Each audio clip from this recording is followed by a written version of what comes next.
ತರಗತಿಯಲ್ಲಿ ಓದುತ್ತಿದ್ದೇನೆ.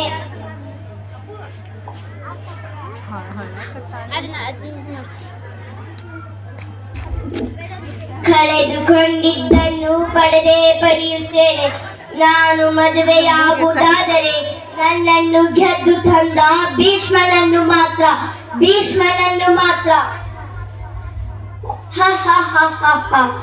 ದುಡುಕಬೇಡ ಅಂಬೆ, ದೇವರು ತನ್ನ ಭೀಷ್ಮನೆನಿಸಿದ್ದೆ.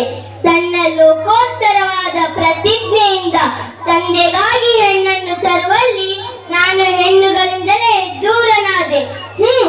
ಹೋಗು, ನಿನ್ನ ಅಂತರಂಗವನ್ನು ಅರಳಿಸಿದ ಸೌಭಾಧಿಪತಿ ಸಾಲ್ವನಲ್ಲಿಗೆ ತೆರಳು.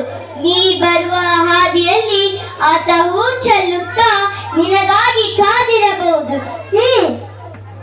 ಏನು ನಿಜವೇ? ಸಾಲ್ವಾ ನಿಲ್ಲು, ಮುಂದಡಿರದಿರಂಬೆ. ಸಾಲ್ವನ ಕನಸುಗಳ ಸೌಧ ಈಗ ಕುಸಿದಿದೆ.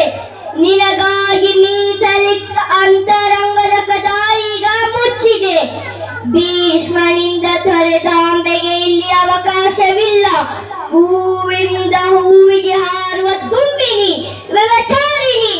ಇಲ್ಲ, ಸಾಲ್ವ, ನನ್ನನ್ನು ನಂಬು. ಭೀಷ್ಮ, ನಿನ್ನಿಂದಾಗಿ ನನ್ನ ಬಾಳು ನರಕವಾಯಿತು. ಹೃದಯದ ಭಾಷೆ ಅರ್ಥವಾಗದ ಪಶು ನೀನು. ನಿನ್ನೀ ವರ್ತನೆಯಿಂದ ಹೆಣ್ಣು ಅಲ್ಲದ ಗಂಡು ಅಲ್ಲದ ಷಂಡ ನೆನೆಸಿರುವೆ.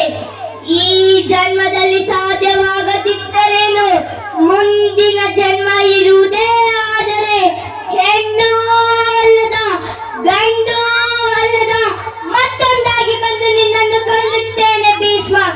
ಬದುಕಿನಲ್ಲಿ ನನಗುಳಿದಿರುವುದು ಒಂದೇ ಒಂದು ಆಸೆ, ನನ್ನ ಹಾಗೆಯಾದ ನಿನ್ನ ಹಾಗೆ ಕಾಣುವುದು. ಈ ತೋಡುತ್ತಿರುವ ಅಗ್ನಿಕುಂಡದಲ್ಲಿ ಬಿದ್ದು ದಗ್ಧಳಾಗಿ ಹೋಗುತ್ತೇನೆ. ಭೀಷ್ಮ, ಉರಿ ಭೀಷ್ಮ, ಉರಿ. ಈ ಸುಡುತ್ತಿನ ಬೆಂಕಿ ನನ್ನ ಕಾಲುಗಳನ್ನು ಸುಡುತ್ತಿವೆ. ಹೊಸ್ತಿಲೆಯ ಅರಮನೆಯ ಹೊಸ್ತಿಲು ದಾಟಿ ಬರಬೇಕಾದ ಕಾಲ್ಗಳಿವು.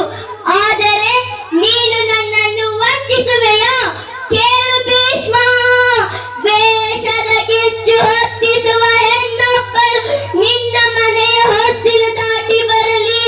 ಭೀಷ್ಮ, ಉರಿ ಭೀಷ್ಮ, ಉರಿ.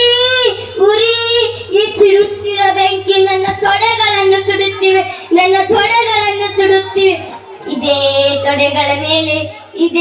ತೊಡೆಗಳ ಮೇಲೆ ಮುದ್ದಾದ ಮಕ್ಕಳನ್ನು ಹೆತ್ತು ಹೊತ್ತು ಆಡಿಸಿ ಮುದ್ದಿಸಬೇಕೆಂದಿದ್ದೆ. ಆದರೆ ನನ್ನೆಲ್ಲ ಆಸೆಗಳನ್ನು ನರಕವಾಗಿಸಿದ ಪಾಪಿ ನೀನು. ನಿನ್ನ ಮನೆಯ ಹೆಣ್ಣು ಮಕ್ಕಳಿಗೆ ತಾಯ್ತನದ ಸುಖವೇ ಸಿಗದೆ ಹೋಗಲಿ. ಮಕ್ಕಳು ತೊಡೆ ಮುರಿದು ಸಾಯಲಿ. ಭೀಷ್ಮ, ಉರಿ ಭೀಷ್ಮ, ಉರಿ. ಅದು ಪೂರ್ಣವಾಗಿ ಸುಟ್ಟು ಕರಕಲಾಗುತ್ತಿದ್ದೇನೆ. ನನ್ನ ಹೆಣ್ಣಿನ ಶಾಪ. ನಿನ್ನನ್ನು ಬಿಡದು.